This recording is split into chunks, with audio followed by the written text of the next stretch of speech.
자, 여러분 반갑습니다. 자, 이번 시간에는 주관적 청력 검사에 대해서 좀 말씀을 드리고자 합니다.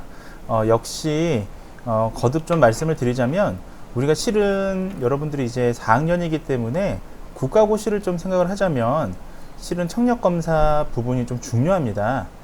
그럼에도 불구하고 지금 저희가 배우고 있는 청각 그 장애 언어 재활이라는 이 교과서 같은 경우는 그야말로 재활에 초점을 좀 맞추고 있습니다. 자, 그러다 보니까 아무래도 검사 파트에 대한 내용들이 교과서에 포함이 되어 있지 않은데요.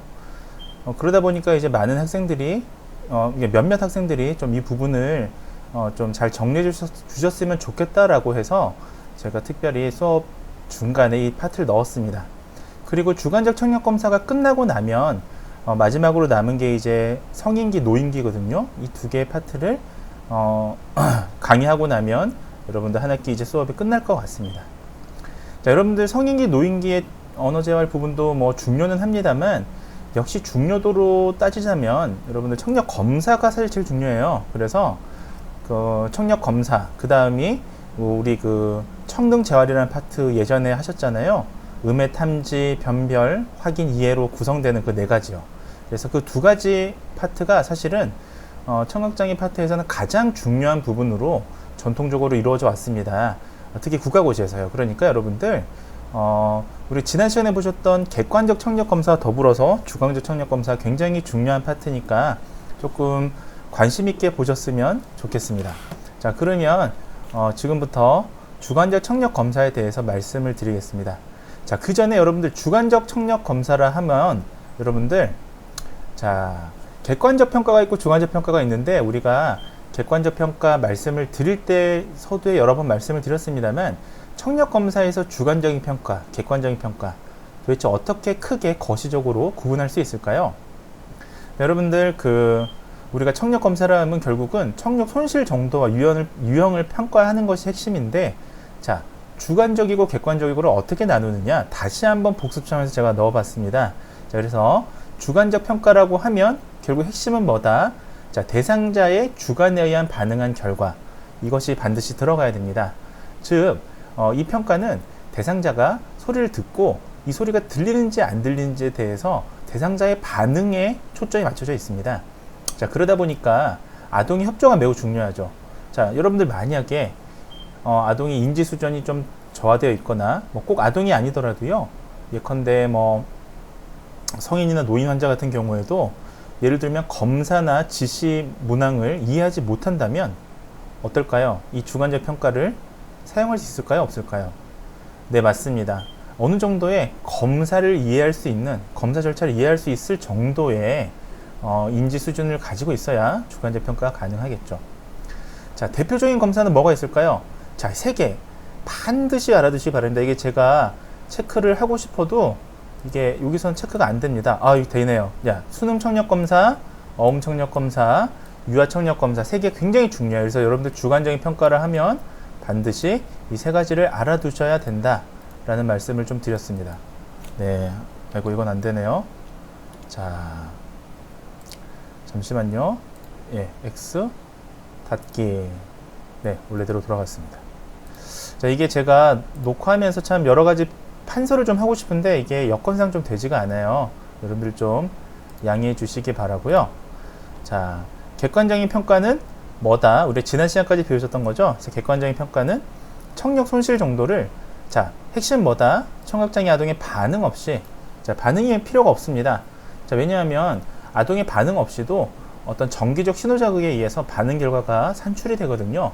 자, 이와 같은 검사는 크게 두 종류 있었죠. 우리 지난 시간에 배우셨던 뇌관 유발 검사라든지 중위 검사 이런 것들이 대표적인 검사가 되겠습니다. 자, 이와 같은 주관적인 평가, 객관적인 평가에 대해서 저희가 좀 잘 알아두실 필요가 있을 것 같습니다. 자, 넘어가면요. 자, 결국 주관적 청력 검사는 무엇이냐? 자, 한마디로 요약하자면 피검자가 소리를 듣고요. 그에 대한 주관적인 반응을 보임으로써 이루어지는 검사의 일련의 검사를 얘기합니다. 자, 결국은 여기서 핵심은 주관적인 반응이라는 거죠. 자, 우리가 주관적인 반응을 자, 보이는 검사를 지칭을 합니다. 자, 그래서 이 검사에는 어떤 것들이 있는지 크게 좀 이번 시간에 말씀드릴 건 4가지가 되겠는데요. 자, 그 중에서 첫 번째 음차 검사는 간단하게만 좀 다루려고 합니다. 원래 이 음차 검사에 대해서 좀 길게 나온 책들도 있는데요. 저희가 좀 전통적으로 언어치료에서는, 언어치료 특히 국가고시에서는 음차 검사에 대한 내용은 그렇게 중요하게 다루진 않습니다. 잠시만요. 자, 이 검사는 그렇게 중요하게 다루진 않고요. 자, 반대로 어떤 검사를 그럼 좀 중요하게 다루느냐? 바로 뒤에 나와 있는 수능 청력 검사라든지 어음 청력 검사에 대해서 조금 더 초점을 맞추는 경향이 있습니다. 그래서 여러분들은 이 음차 검사가 뭔지만 간단하게만 좀 보시면 좋을 것 같습니다. 자, 두 번째는 역시 이 주관적 검사라고 하면 크게 2가지 우리 반드시 알아두셔야 될 게 바로 수능 청력 검사입니다. 자, 우리가 흔히 여러분들이 이전 학년 때 1, 2, 3학년 때 PTA라고 하는 퓨얼톤 테스트라고 하는 수능 청력 검사에 대해서 한 번쯤은 들어보셨을 겁니다. 자, 그 검사에 대해서 한번 심도 있게 한번 다뤄보고요. 그 다음에 어음 청력 검사도 있습니다.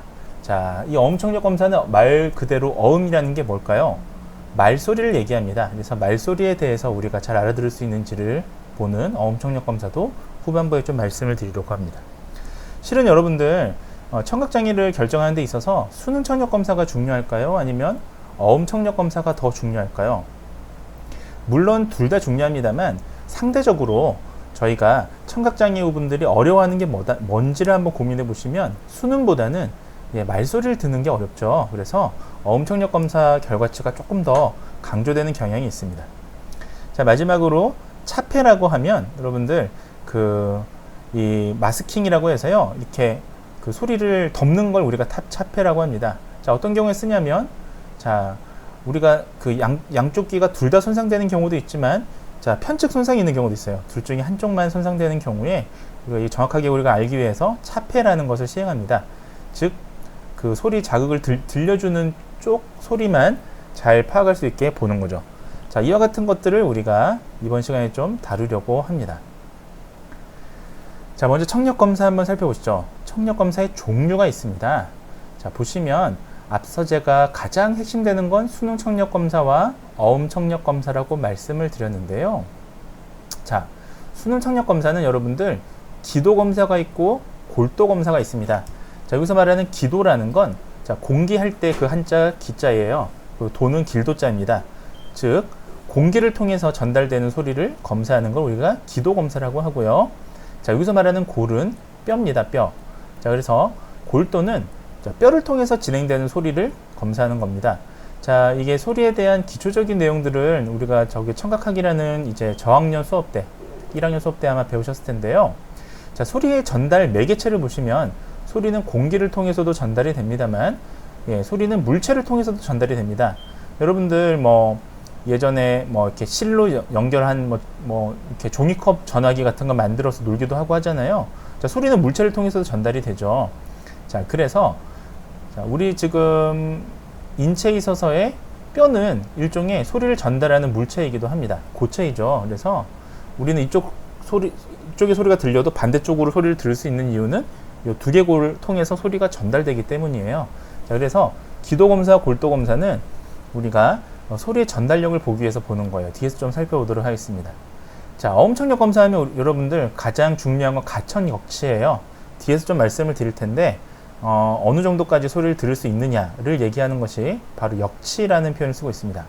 예를 들면 우리가 역치가 30dB다 라고 하면 30dB 이상의 소리부터 들을 수 있다 라고 생각하시면 돼요. 마치 우리가 시력 같은 거죠. 우리가 안경을 마치 안경에 예를 들면 안경의 시력, 그렇게 얘기하면 좀 어렵겠네요. 그냥 역시라는 게 이런 거다라고 생각하시면 되겠습니다. 자, 그 다음에 의료검사 기기를 사용한 청력검사가 있는데 대표적인 게 ABR, 우리가 지난 시간에 배우셨던 건데요. 자, 청성뇌관 유발 반응 검사이죠. 자, 이것은 실은 주관적 검사가 아니라 객관적 검사에 들어갑니다. 근데 이 파트에 설명하는 거는, 자, 청력검사가 이런 것들이 있다라는 걸 말씀드리기 위해서 한 거니까요. 자, 결국은 우리가 이번 시간에 배울 수능과 어음은 대표적인 주관적 검사이다 라고 이해하시고 넘어가시면 되겠습니다. 자, 우리가 순서상 음차 검사부터 시작한다고 말씀을 드렸는데요. 음차 검사는 좀 간단하게 보셔도 됩니다. 자, 음차 검사에 대해서는 뭐 우리가 그 언어재활사 국가고시에 거의 출제되는 경향은 사실 없었습니다. 그간에는. 그리고 뭐 이렇게 아주 기초적인 검사라서 이거는 아주 정밀한 검사는 아니에요. 그래서 간단히만 좀 개념만 아시면 될 것 같습니다. 자, 음차 검사는 뭐냐 하면 여러분도 혹시 예전에 고등학교 시절을 떠올려 보시면 혹시 소리곱새라고 들어보셨나요? 네, 이렇게 말굽 모양으로 이렇게 생긴 거 있잖아요. 그 소리곱새로 할 수 있는 검사가 바로 음차 검사가 되겠습니다. 그래서 음차 검사는 다양한 주파수의 소리곱새를 이용해서 난청 유무와 난청 유형을 간단히 알 수 있는 그와 같은 선별 검사라고 이해하시면 되겠습니다. 자, 결국은 선별 검사인 거예요. 자, 소리곱새의 길이에 따라서 주파수가 다릅니다. 자, 예컨대 소리곱새가 아주 길고 짧고에 따라서 주파수가 다른데요. 고주파일수록 길이가 짧습니다. 자, 장점은요. 음차 검사의 장점 정도는 알아주시면 좋겠네요. 장단점 정도는. 그래서 장점은 장소에 구애받지 않아요. 소리곱새만 가지고 있으면 언제든지 어디서 손쉽게 검사할 수가 있습니다. 이게 소리곱새를 이렇게 생겼죠. 땡 쳐서 이렇게 윙 이런 소리가 들려요. 자, 그런 소리를 이제 통해서 간단하게 선별 검사를 하는 거죠. 단점이 있습니다. 자, 이것만으로는 정확한 청각장애 유형을 판별할 수가 없다라는 것이 단점입니다. 특히나 역치값을 구할 수 없는데요. 실은 우리가 청력 검사, 특히 청각 진단 검사의 핵심은 실은 역치를 구하는 거예요. 여러분들이. 그래서 역치라는 게 마치 우리가 눈의 시력 같은 겁니다. 우리가 시력을 알아야 거기에 맞춰서 안경을 제작을 하잖아요. 제가 원시인지 근시인지 아는 것도 중요하지만 제 시력이 뭐 0.2다, 0.3이다 하면 그에 맞춰서 안경 도수를 정할 거 아닙니까? 자, 근데 마찬가지로 이 청각장애 같은 경우도 이 청력 역치를 알아야 됩니다. 이걸 알아야 사실은 거기에 맞춰서 보장구를 사용할 수가 있거든요. 근데 이거는 역치값을 구할 수 없으니까 진단검사랑 상당히 부적합한 거죠. 자, 지금부터는 음차 검사의 종류를 간단하게 여러 종류를 좀 알려드리겠습니다. 너무 이거는 깊숙하게 보시지 마시고 간단하게만 이해하시면 좋을 것 같아요. 첫 번째는 린네 검사가 있습니다. 자, 음차의 아랫부분을 진동시키는 건데요. 피검자의 귀에서 약 1cm 정도 떨어진 곳에 위치를 합니다. 자, 이것을 이제 기도전도 방법에서 쓰는 겁니다. 그래야 이제 공기를 통해서 이렇게 윙 하는 소리가 들리겠죠. 자, 그 다음에 그 삐 하는 소리가 더 이상 들리지 않으면 신호를 주고요. 자, 그런 방법을 검사를 알려줘야겠죠. 검사 방법을. 그 다음에 음차의 손잡이를 유양돌기에 냅니다. 자, 유양돌기란 무엇이냐? 자, 여러분들 해부학에서 프로세스라고 하는 돌기라는 표현은 자, 움푹 들어간 곳을 우리가 돌기, 좀 나온 곳을 돌기라고 합니다. 자, 유양돌기는 요 귀 뒷부분에 이게 좀 움푹 나온 부분이 있거든요. 자, 그 부분이 유양돌기라고 보시면 됩니다. 자, 골전도는 음차의 손잡이 부분. 자, 손잡이 부분이 이 부분이에요. 이 부분이 이제 소리를 들려주는 부분이고, 공기전도의 검사에 시행하는 부분이고, 뒷부분이 골전도 때 사용하는 거죠. 그래서 이렇게 대면서 골전도를 파악하는 거예요. 자, 이때 유양돌기에서 계속 소리가 들린다면 점성난청입니다. 만약에 유양돌기에서 더 이상 소리가 들리지 않는다면 정상인 거고요. 자, 이렇게 해석을 하시면 됩니다. 자, 하지만 우리가 유양돌기에서 소리가 들리지 않는다고 해서 무조건 정상은 아니에요. 감음성 난청도 있을 수 있습니다. 자, 그러니까 이건 좀 주의해서 아주 간단한 선별검사로만 쓸 수 있고, 자세한 건 진단검사, 정밀한 진단검사를 통해서 우리가 알 수 있다. 자, 하지만 음차검사는 이 소리가 들린다 안 들린다를 결국은 이 피험자가 표현하는 거기 때문에 주관적 검사에 들어간다 정도 우리가 아시면 되겠습니다.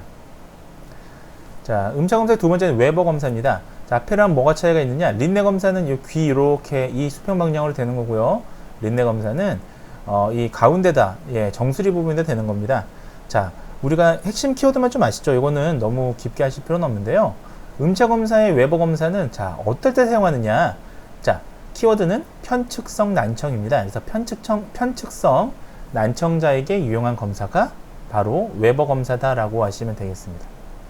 자, 편측이라는 건 한쪽만 안 좋은 경우죠.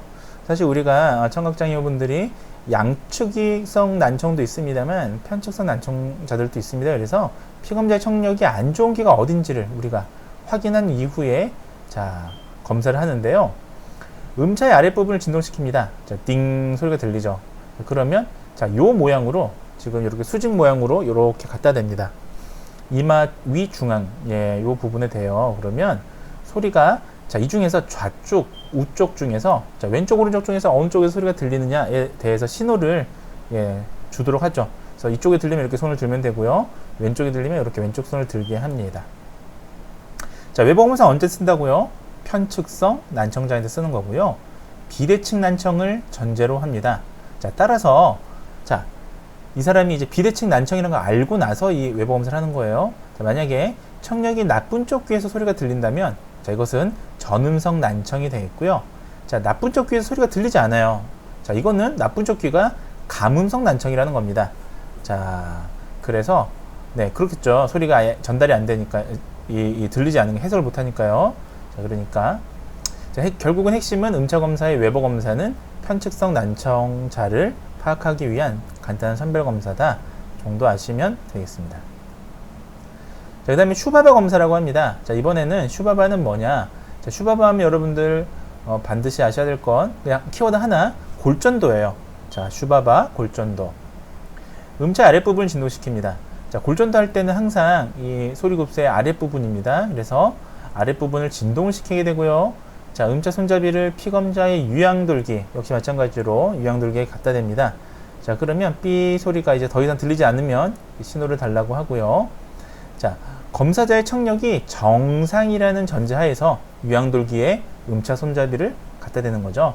자, 이때 만약에 검사자의 귀에 계속 소리가 들린다면 이것은 감음성 난청을 우리가 의심해 볼 수가 있는 겁니다. 자, 그런데 핵심은 슈바바는 골전도. 자, 웨버는 뭐라고요? 편측성. 자, 린네는요, 가장 기본적인 검사죠. 자, 전음성이냐 아니면 정상이냐를 보는 거다. 자, 마지막입니다.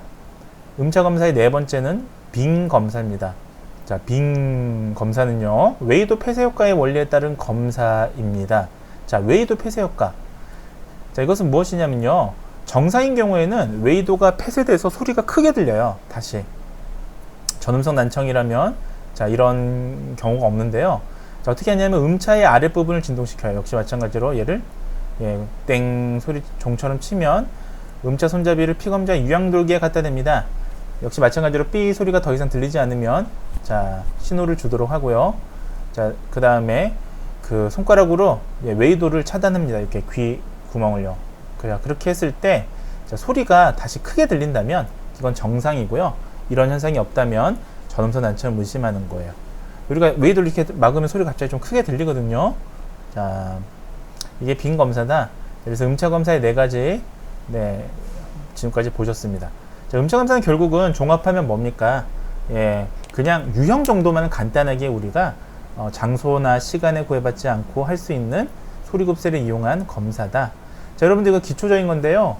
자, 소리곱슬을 띵 해서 소리가 윙 나는 걸 우리가 뭐라고 그러죠?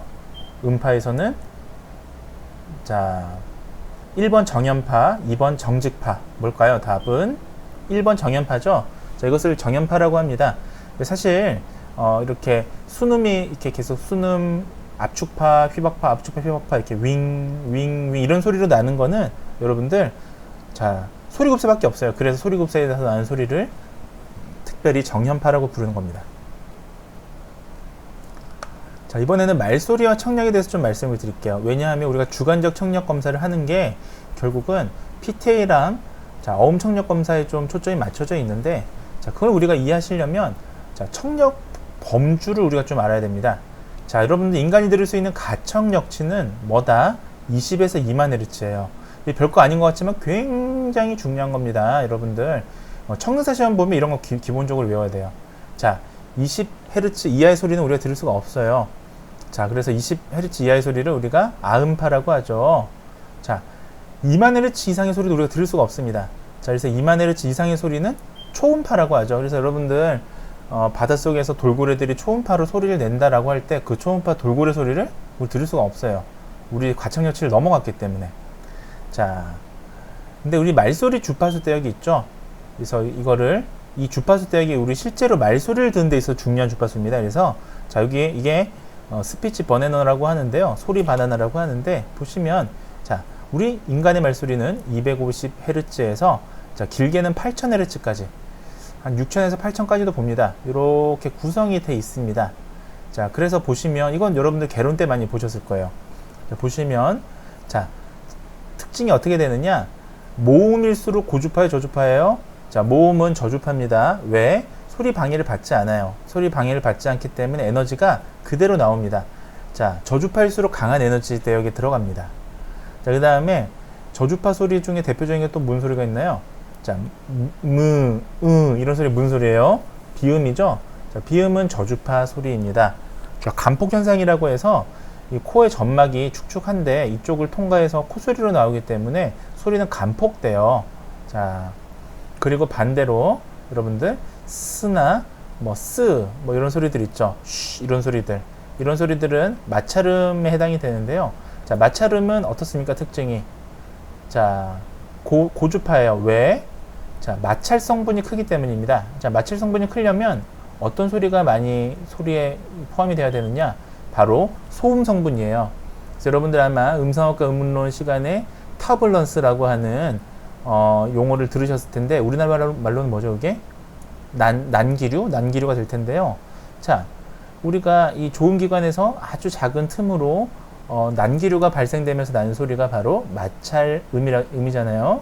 자, 그래서 고주파일수록 마찰음에 해당이 되는 겁니다. 자, 이와 같은 말소리 청력이 있어요. 그래서 우리가 이것을 좀 이해해야 되는 이유가, 자, 난청 환자들이 고주파를 못 듣는다라고 하면 이와 같은 자음들, 해당되는 자음을 못 들을 거고요. 자, 저주파에 못 듣는다 하면 정말 말소리 자체를 거의 인지하지 못한다라고 보시면 됩니다. 그래서 우리가 청각장애우들 그냥 뭐 조음 치료하듯이 치료를 하면 이 사람들이 못 들어요. 그런 말소리의 음의 특징들을. 그래서 여러분들이 그거를 감안하고 치료에 임해야 될 필요가 있다. 그래서 스피치 바나나를 보여드렸습니다. 자, 수능 청력 검사에 대해서 좀 말씀을 나눠드리겠습니다. 자, 순음이라는 건 뭐냐? 자, 우리가 소리에는 순음이 있고, 네, 소음이 있어요. 자, 순음은 퓨얼톤, 그야말로 깨끗한 소리고요. 자, 소음은 여러분 노이즈, 여러분 잘 아시죠? 안 좋은 게 섞여 있는 소리입니다. 자, 순음 청력 검사는 말 그대로 순음으로 가지고 소음성 없이 순음만을 가지고 그걸 검사하는 거예요. 실제로 들어보시면 삐 이런 소리 들립니다. 여러분들 순음 청력 검사 한번 좀 해보셨죠? 자, 순음을 정기적으로 발생시켜서 자, 그것을 자극음으로 들려주고요. 각 주파수에 따라 음을 조절하여 자, 가청력치 값을 찾는 것을 우리가 수능 청력 검사라고 합니다. 자, 수능 청력 검사기는 대표적으로 뭐 이렇게 되어 있고요. 자, 검사 환경은 자, 이거 검사 어떻게 하느냐를 보면 수업을 제대로 배웠느냐 안 배웠느냐를 알 수가 있어요. 자, 실제로 제가 목격한 것들인데, 그 수능 청력 검사를 뭐 이렇게 여러분들 언어치료학과 하면 또 봉사활동 많이 가시잖아요. 봉사활동 가서 수능 청력 검사를 하는데 그 피험자랑 검사자가 어떻게 앉느냐만 봐도 우리가 이 친구가 수능 청력 검사를 좀 제대로 했구나, 공부를 안 했구나를 알 수가 있습니다. 자, 가장 이상적인 거는 45도 직각으로 앉는 것을 임상에서 제일 많이 사용을 합니다. 왜냐? 자, 검사자는 피검자의 행동을 볼 수 있고요. 45도 직각으로 앉으면 피검자는 검사자의 행동을 볼 수가 없죠. 그러니까 여러분들이 검사를 노련하게 하시는 분들은 이 검사에서 이제 상대방의 그 신호를 이제 클릭을 해야 되거든요.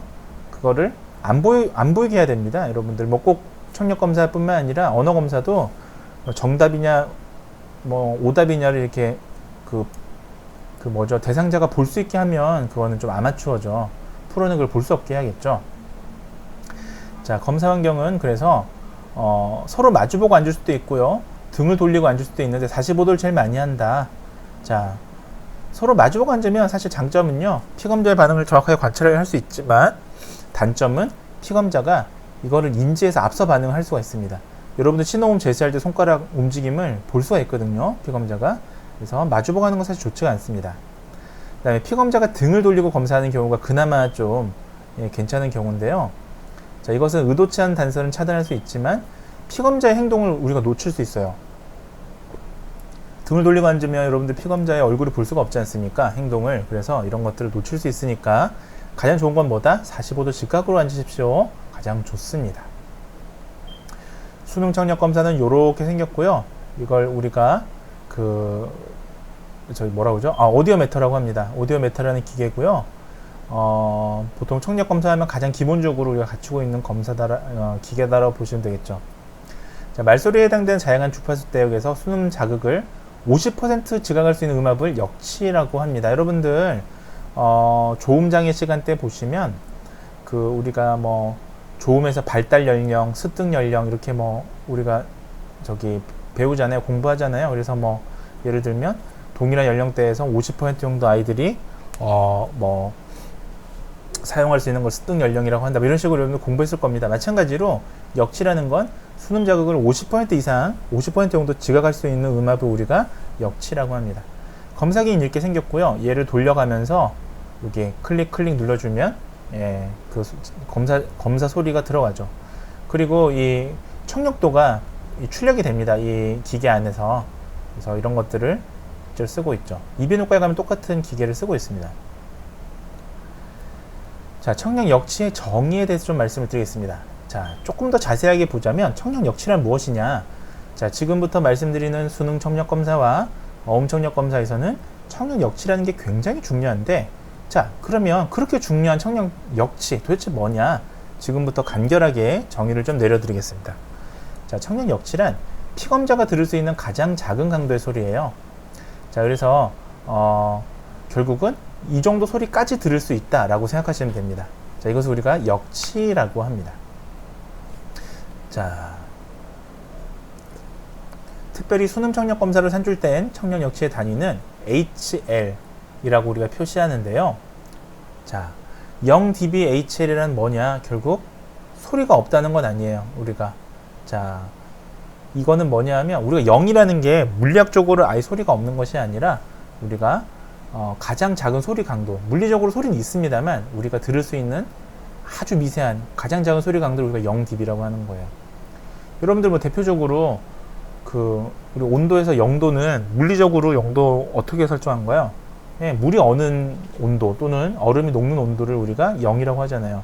0도라고 해서 온도가 없는 건 아니잖아요. 그죠? 네, 마찬가지예요. 0dB HL은 물리학적으로 소리가 없는 게 아니라 우리가 소리를 인지하는 데 있어서 가장 작은 소리다.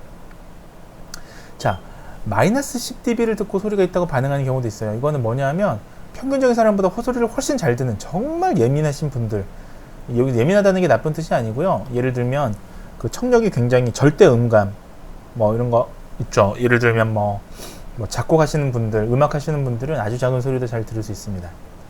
자, 청력 역치가 40dB 정도 되면, 자, 결국 이건 무슨 얘기냐? 40dB보다 작은 소리를 듣지 못하는 거예요. 여러분들이 속삭이는 소리, 좀 작게 얘기한 소리가 한 40dB 정도 될 텐데, 자, 이런 40dB보다 작은 소리를 듣지 못하면 우리는 청력 역치를 40dB라고 이렇게 표기하게 됩니다. 자, 역치가 높다라는 건 결국 무슨 말일까요? 좋은 거예요, 나쁜 거예요? 안 좋은 거죠. 자, 들을 수 있는 소리가 결국은 이 소리만큼 들을 수 없으니까 50dB면 50dB만큼 소리를 못 듣는 거잖아요. 그러니까 역치가 높다는 건 그만큼 청력 손실이 크다라는 말입니다. 따라서 여러분들 그런 점들을 우리가 이해하고 이 수업을 좀 들으시면 훨씬 좋습니다. 자, 수능 검사의 목적부터 좀 알고 우리가 넘어가야겠죠. 자, 목적 세 가지. 첫 번째, 청력 손실의 유무를 알 수 있습니다. 자, 수능 청력 검사를 통해서 가장 간단하게 수능이라는 걸 들을 수 있느냐 없느냐를 통해서 우리가 청각장애의 유무를 결정할 수가 있어요. 청력 손실이 있느냐 없느냐. 자, 두 번째는 편측성이냐 양측성이냐를 알 수 있습니다. 자, 여러분들 이거는 결국은 무슨 말이냐? 양쪽 귀의 청력을 다 조사를 하는 거예요. 왼쪽, 오른쪽 청력을 각각 역치를 구하는 거죠. 그러다 보니까 이 사람이 양쪽 귀가 둘 다 나쁜지, 아니면 한쪽만 나쁜지, 아니면 둘 다 나쁜데 한쪽이 더 상대적으로 나쁜지, 이런 걸 알아야 보청기를 우리가 보장구로 쓸 수가 있습니다. 여러분들 뭐 바이크로스 보청기 이런 경우는 한쪽 귀만 나쁜 경우 뭐 이런 경우에 많이 끼거든요. 그래서 이런 걸 우리가 알아야 되는 거예요. 자, 청력 손실의 정도는, 자, 가장 중요한 목적은 뭐냐? 수능 청력 검사에 1번, 2번 다 중요한데 가장 중요한 목적 하나만 꼽으라면 3번을 알기 위해서 수능 청력 검사를 하는 거죠. 자, 세 번째는 뭐냐? 청력 손실의 정도를 아는 겁니다. 자, 이것을 우리가 평균 수능 역치 또는 PTA라고 합니다. 자, 그래서 여러분들 PTA라고 얘기하면 수능 청력 검사를 PTA라고 얘기하기도 합니다만 실은 가장 핵심은 뭐냐? 평균 수능 역치라고 보시면 되겠습니다. PTA라고 하면. 자, PTA 값은 결국은 난청의 손실 정도, 그러니까 이 사람이 얼만큼 소리를 못 듣느냐, 반대로 얘기하면 얼마큼까지 소리를 들을 수 있느냐를 정확하게 알 수 있기 위함이죠. 자, 평균 수능 역치 산출 방법은 이와 같습니다. 자, 500Hz, 1000Hz, 이거 좀 아셔야 돼요. 500, 1000, 2000, 4000이에요. 자, 요거에서 역치 값을 가지고 3분법, 4분법 또는 6분법으로 산출하는 게 일반적인 평균 수능 역치의 산출 방법입니다. 최근에는 이제 고주파수의 중요성이 좀 강조되면서 이 PTA 말고 이제 여러 가지 뭐 미국 청각 협회에서 얘기하는 뭐 이제 고주파수를 포함한 6000Hz 때로는 8000Hz까지 포함해서 계산하기도 합니다만, 우리가 일반적으로 건강검진이나 의료기관에서 수행하는 수능 청력 역치는 500, 1000, 2000, 4000을 갖고 많이 해요. 자, 이걸 가지고 3분법, 4분법, 6분법으로 산출합니다. 자, 이거에 대해서는 우리가 그 예전에 1학년 때 청각학 시간에 아주 여러 번 연습하고 계산도 해보고 했었습니다. 이 시간에 자세히 알려드리긴 좀 그렇고요. 자, 핵심만 말씀드리자면 3분법은 자, 이것을 더해서 3으로 나누는 거고요. 4분법은 자, 500, 1000, 2000을 가지고 3으로 나누는 거고요. 4분법은 500, 그 다음 1000은 2번 곱하기 2를 해줘요. 1000의 값은. 그 다음에 2000Hz 해서 4로 나누는 게 4분법이고요. 자, 6분법은 다 들어갑니다. 자, 500도 들어가고 1000Hz도 들어가고 2000Hz도 들어가고 4000Hz도 들어가는데 이 중에서 가중치를 자, 어디에 두느냐? 여기에 1000Hz, 2000Hz의 가중치를 둬요. 가중치라는 게 뭐냐? 곱하기 1을 해주는 거예요. 그렇게 해서 6으로 나누는 겁니다. 자, 혹시 좀 더 궁금하신 분들은 1학년 때 저랑 같이 공부했던 청각학 교재를 좀 보시면 자세하게 나와 있습니다. 이 시간에 이거를 좀 여러 번 말씀드리기에는 좀 시간적인 제한이 있어서 이 정도만 말씀을 드릴게요. 자, 그래서 제가 다시 한번 여기 예시만 보여드릴 테니까 보시고 한번 따로 공부하시면 좋을 것 같습니다. 자, 주파수는 자, 500, 1000, 2000, 4000Hz를 기준으로 한다고 말씀을 드렸고요. 자, 3분법은 500, 1000, 2000 요 세 가지만 보고 나누기 3으로 하면 되고요. 4분법은 자, 1000Hz가 중요하다고 이제 여기는 거예요. 그래서 곱하기 6을 2번 하고 2000까지 보거나 아니면 또 구하는 방법이 좀 다릅니다. 특수교육에서는 500, 1000, 2000, 4000 각각 곱하기 없이 4000까지 다 보고 4로 나누기도 합니다. 그러니까 6분법은 방법은 똑같은데요. 500에서 4000까지 각각 넣고요. 1000Hz랑 2000Hz를 곱하기 2를 해주면 자, 6분법이 됩니다. 자, 이와 같은 것들을 여러분들 한번 쭉 보시면 좋을 것 같아요. 자, 우리가 생각보다 시간이 금세 좀 지나가네요. 자, 수능 청력 검사의 원리부터 좀 간단하게 말씀드리겠습니다. 수능 청력 검사의 원리를 보시면 자, 소리를 듣는 원리가 두 가지가 있죠. 이 두 가지를 다 수능 청력 검사에 반영을 합니다. 자, 소리를 듣는 원리 첫 번째는 뭔가요? 자, 공기 전도죠. 자, 우리 공기가 이렇게 소리가 들어오면 이어폰 헤드셋을 통해서 소리가 이렇게 들어와요. 자, 눈에는 보이지 않지만 자, 소리의 물리적인 소리가 이렇게 들어옵니다. 공기를 타고 들어오면 여기서 자, 고막, 여기 지금 보이시죠? 고막을 땅 때려주면 자, 여기 고막에서 이 소리를 그래서 움푹 파여 있어요. 소리를 잘 받아들이기 위해서. 자, 이소골, 저 위에 이렇게 있는 세 개의 작은 뼈를 통해서 소리가 전달이 됩니다. 전달이 되면 모수부호 치듯이 톡톡 쳐주면 얘가 이 뇌가 흔들흔들 움직여요. 움직이면 어떤 현상이 벌어지느냐? 이 뇌 안에는 액체가 차 있습니다. 그리고 액체가 차 있고 안에 유모세포라고 해서 작은 털 같은 게 있어요. 마치 여러분들 바닷속의 해초를 떠올리시면 됩니다. 자, 우리가 공기 중에 풀은 이렇게밖에 안 움직이지만 물 속에 있는 해초는 움직임이 더 미세하죠. 자, 이 하나하나가 주파수예요. 그래서 이렇게 움직이니까 이 주파수, 이 유모세포 하나 움직이면 주파수를 인지하는 겁니다. 인지하면 어떻게 되느냐? 이것을 전기신호로 바꿔줘요. 자, 이전까지는 공기 전도에서는 공기를 타고 오는 물리적인 소리였는데 이 물리적인 소리가 자, 어떻게 되나요? 여기서부터는 전기적인 신호로 바뀌어지는 거예요.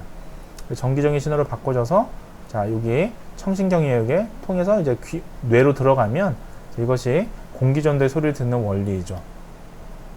자, 뼈전도는 어떻습니까? 자, 옆에랑 비교하자면 자, 뭐가 생략되어 있나요? 예, 맞습니다, 여러분들. 중위 과정이 생략되어 있죠. 자, 보세요. 원래 공기전도라면 이렇게 들어가서 아까처럼 자, 고막을 거치고 이소골을 거치고 자, 여기 달팽이관을 건들면서 소리가 날 텐데 그렇게 되지 않고 어떻게 되나요? 자, 뼈를 통해서 직접적으로 오는 겁니다. 제가 앞서 말씀을 드렸다시피 공기 소리를 전달하는 매개체, 매질이라고 하는데요. 물질은 공기만 있는 게 아니고요. 물체, 고체도 우리가 매질이 될 수가 있습니다. 여기서 말하는 매질은 소리를 전달해주는 어떤 물체를 얘기해요. 자, 보시면 뼈도 전달, 우리 인체에서는 뼈가 고체잖아요. 뼈를 통해서 이렇게 소리가 들어옵니다. 그리고 다이렉트로 바로 어디로 가느냐? 자, 뇌로 바로 다이렉트로 들어가죠. 이소골이나 고막을 고칠 필요가 없죠. 자, 즉 중위를 거치지 않고 바로 들어가는 소리를 골전도라고 합니다. 여러분들. 자, 우리 소리를 들을 때는 이 두 가지 원리가 있다라는 걸 이해하시면 되겠습니다. 자, 그러다 보니까 여러분들 다시 한번 요거를 제가 좀 도표로 이렇게 제시를 하는데요. 자, 기도검사랑 골도검사는 결국 경로상의 청력 손실이 어떠냐? 자, 여러분들 기도검사는 결국은 외이 중위부터 내이 청신경까지의 문제를 우리가 다 알 수가 있는 거죠. 예. 자, 그 다음에 골도검사에서 만약에 소리가 들린다라고 하면 이것은 예, 내이부터 청신경까지는 정상적으로 움직이는데 외이나 중위가 문제가 있는지를 우리가 알 수가 있는 거죠. 자, 다시 얘기하면 자, 기도검사에서는 소리가 만약에 안 들리는데 골도검사에서는 소리가 들려요. 그럼 어디에 문제예요? 자, 외이 중위의 문제인 거죠. 자, 이 부분의 문제인 거죠.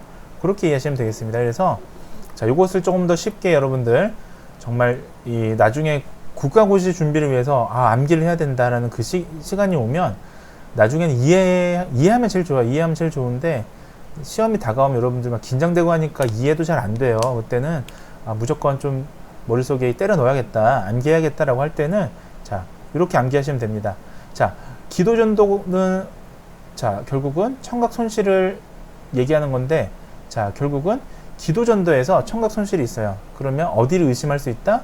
자, 전음성 난청, 외이, 중위, 병변 다 의심할 수가 있죠. 공기전도에서는 어디 문제인지 알 수가 없는 거예요. 자, 근데 골도전도에서 청각 손실은 없어요. 자, 근데 기도전도에 청각 손실이 있고 기도전도에 청각 손실만 있다. 그 다음에 하면 이거는 기도전도의 역체는 결국 골전도의 역체하고 만약 같다라고 하면 이것은 우리가 감음신경사 난청이나 내이, 즉 우리가 그 달팽이관 또는 청신경의 문제다라고 우리가 해석할 수가 있는 겁니다. 자, 근데 골도전도에서의 청각 손실이 또 있어요. 그런 경우에는 만약에 근데 이 경우에 기도전도의 역치가 골전도보다 더 커요. 만약에 그렇다면 이것은 혼합성 난청을 좀 의심할 수 있다. 그래서 외이, 중위, 내이의 병변을 의심할 수 있습니다. 그래서 이 두 개의 값의 차이로 우리가 난청의 유형이나 병변 부위를 짐작할 수가 있는 거예요. 자, 청력형은 개인의 청력 특성을 또 우리가 볼 수 있고요. 자, 시간 관계상 제가 잠시만요. 청력도 예.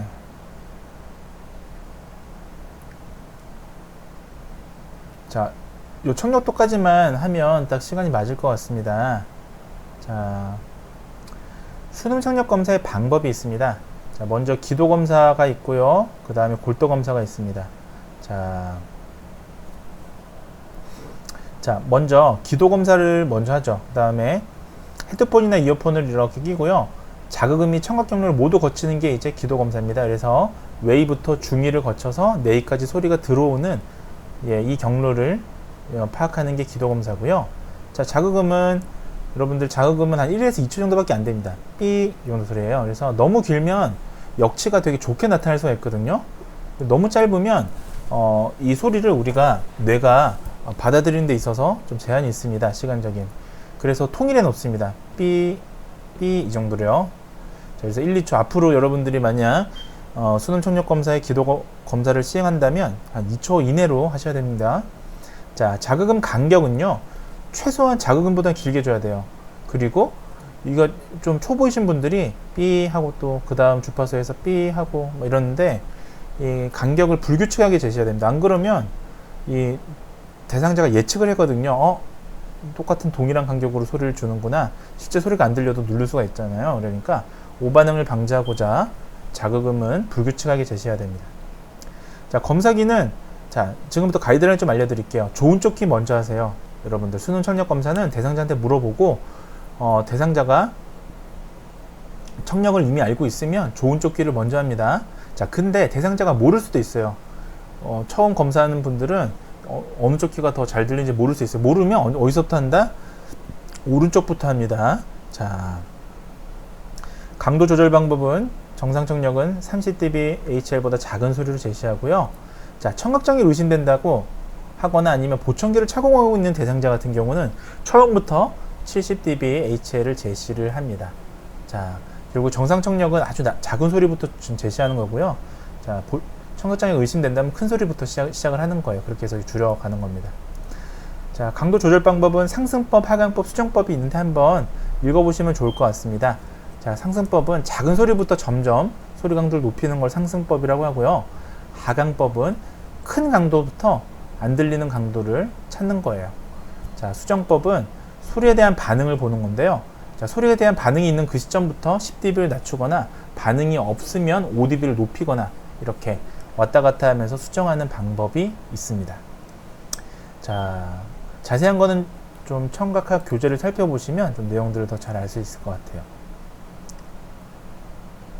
자, 주파수 조절 방법입니다. 자, 여러분들 사실 청각학 때 떠올리시는 분들은 이것도 막 중요하게 공부하셨을 거예요. 근데 이제 여기선 좀 한번 복습 차원에서 좀 강조 드리는 거니까 자, 주파수 조절 방법은 250Hz부터 8000Hz까지 다 할 수 있어요. 수능 청력 검사 오디오메터 기기에서. 자, 근데 순서는 1000Hz를 기준으로 먼저 합니다. 왜냐하면 1000Hz랑 2000Hz 소리가 제일 중요하다고 생각을 합니다. 대부분의 자음들이 여기 들어가 있으니까요.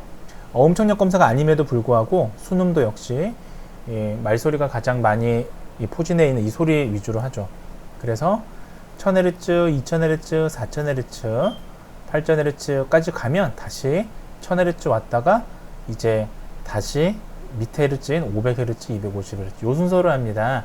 그래서 여러분들 수능 청력 검사 봉사활동 가서 막 하는 거 보면 그냥 아무 이런 그 주파수 조절에 대한 어떤 가이드 없이 그냥 하시는 분들 많은데요. 그 우리 언어치료사분들이 수능 청력 검사 할 때 주파수는 이렇게 한다라는 거 좀 알아두셨으면 좋을 것 같아요. 자, 그 다음에 다음 주파수를 검사할 때는 임적 주파수 청력 역치보다 한 10에서 20dB 낮은 강도부터 측정하는 게 더 효율적입니다.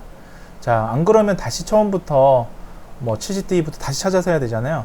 너무 시간이 오래 걸리겠죠. 그러니까 자, 인접 주파수 청력 역치, 예를 들면 1000Hz에서 한 40 나왔어요. 자, 그러면 2000Hz에서는 한 30부터 하는 거예요. 예, 또는 50부터 하는 거예요. 예, 다시 70부터 할 필요는 없겠죠. 자, 1000Hz를 왜 두 번 검사하느냐? 신뢰도 때문입니다. 자, 결국 이때 1000Hz 검사랑 이때 1000Hz 검사의 역치가 5dB 이내여야 됩니다. 만약에 그렇지 않으면 신뢰하기 어려운 거예요. 자, 수능 청력 검사는 피험자가 반응하는 소리를 듣고 반응을 통해서 우리가 검사자가 이것을 소리를 듣는지 안 듣는지를 알 수가 있기 때문에 자, 신뢰도가 중요하겠죠. 왜냐하면 피검자가 잘 안 들리는데도 소리를 들을 수가 있으니까요. 그래서 자, 이 1000Hz를 두 번 하는 거는 신뢰도를 파악하기 위함이다. 자, 이때 첫 번째 1000Hz와 나중에 재는 1000Hz의 역치 차이가 5dB 이내일 때만 신뢰할 수가 있습니다. 원래는.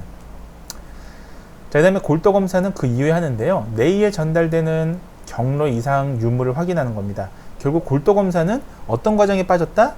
예, 중위 과정이 빠진 거예요. 전도, 소리 전달 과정이 빠지고, 자, 뼈를 통해서 직접적으로 뇌로 전달되는 걸 확인하는 겁니다. 자, 강도 조절 방법은요, 기도 검사와 동일합니다. 자, 자극음은 최대 70dB까지 제시할 수가 있습니다. 자, 골도 역치가 기도 역치를 초과하지 않는다는 걸 전제로 하고요. 주파수 조절 방법은 골도 검사 같은 경우는 이렇게 합니다. 1000Hz, 2000Hz, 4000Hz, 다시 1000Hz, 500Hz. 자, 이렇게 합니다. 뭐가 차이가 있나요? 왜 8000Hz는 안 합니까? 자, 8000Hz는 굉장히 큰 고주파이기 때문에 실은 골도 검사에서는 파악할 필요가 없어요. 자, 골도 검사는 결국은 이 공기 소리가 아니라 자, 이 물체, 뼈를 통해서 전달되는 소리이기 때문에 자, 4000Hz까지만 딱 봅니다. 자, 검사 절차는 나머지는 기도 검사와 동일합니다. 자, 청력도를 해석하는 방법에 대해서 자, 요거는 그냥 제시할 테니까 여러분들 좀 보시고요. 자, 과거에는 국가고시 문제에 청력도를 해석하는 것도 간혹 나왔었어요. 자, 근데 기본적으로 보시면 자, 차폐냐 아니냐에 따라서 동글뱅이, X, 세모, 네모 이렇게 표시하는데요. 참고사만 보시고요. 자, 평균 수능 역지 계산법은 3분법, 4분법, 6분법으로 계산하는데 아까 제가 간단한 공식을 말씀을 드렸습니다. 자, 마지막입니다. 자, 그래서 옛날에는 이런 거를 해석하는 게 나왔었어요. 그래서 아까 X, 꺾음새 이런 걸 통해서 이 사람이 무슨 장애인지, 그러니까 전도성 난청인지, 감각신경성 난청인지 이런 것들을 선택하는 문항들도 과거에 좀 출제가 된 적은 있습니다만, 자, 그래서 청력도는 한번 우리가 좀 볼 줄은 알아야 돼요. 임상에서도. 그래서 이거는 뭐냐? 수능 검사 시에 주파수 대역을 그래프화한 그림이에요. 앞서 우리가 이것을 만약에 주파수별로 이 역치를 시각적으로 제시하지 않고 그냥 수치로만 제시하면 한 번에 파악하기 어렵잖아요. 그 소리의 난청의 경향을 쉽게 그래프로 이렇게 그림으로 제시해서 이 사람이 지금 어떤 경향을 보이는구나를 알 수가 있습니다. 여기서 말하는 어떤 경향이냐는 게 예를 들면 고주파로 가면 갈수록 소리가 안 좋은지 못 듣는지, 아니면 저주파도 똑같이 동일하게 못 듣는지, 그 다음에 왼쪽 귀와 오른쪽 귀의 청력 수준이 서로가 다른지, 이런 것들을 한눈에 그래프로 볼 수 있게 한 게 바로 청력도가 되겠습니다. 자, 네. 자, 여기까지 진행을 하고요. 생각보다 시간이 좀 길어졌는데, 자, 이 다음에 이제 마지막으로 이제 중간적 청력 검사를 하고 나서 이제 성인 그리고 노인의 청력 재활을 말씀드리면 이제 한 학기가 거의 마무리될 것 같습니다. 자, 지금까지 들어주셔서 감사합니다.